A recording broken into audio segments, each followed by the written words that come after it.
Hi, Simon Trezelyan here, and welcome back to the hero's journey.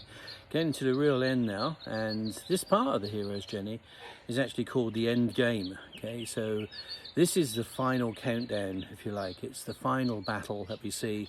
You know, they meet the big boss, all the allies that are supposed to be there are there, and the hero has now gone through all the trials and tribulations. He's made himself into that potential sacrifice in order to be able to fulfill the original purpose as to what he originally set out to do in the first place. So this is the culmination of everything, and it's usually in a movie it's usually the most expensive scene. And all the stakes are there. The stakes are so high. There is the possibility of the hero dying, of course, and it's the culmination of everything.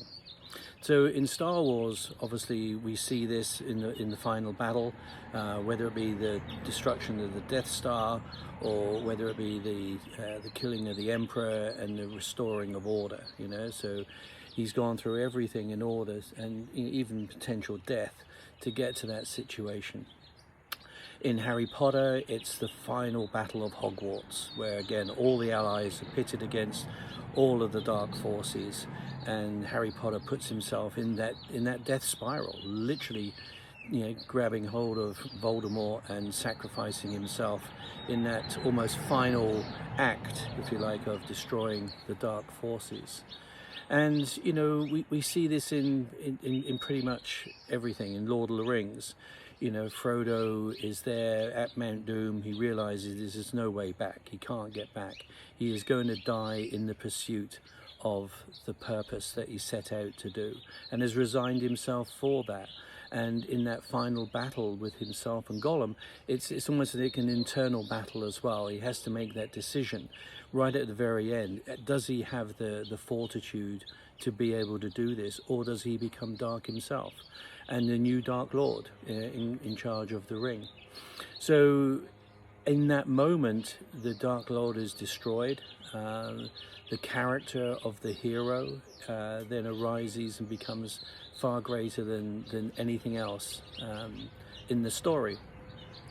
And we see this in our lives as well, when we get to that point in our life as to where we literally, the rubber meets the road, and you've made all of all the sacrifices, you've crossed over the thresholds, you've received the gifts, you've received the mentorship, you've received the power of family, friends and allies.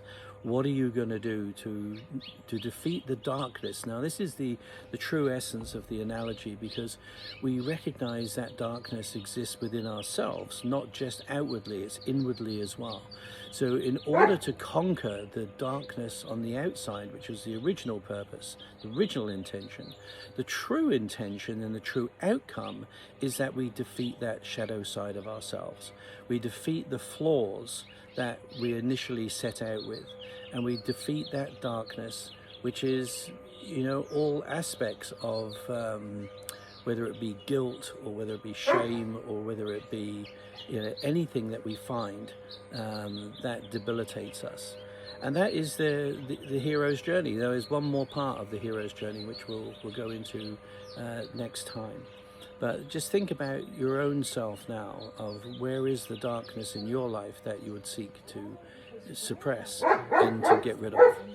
So that is the hero's journey for now. Simon Trezelyan, out to you.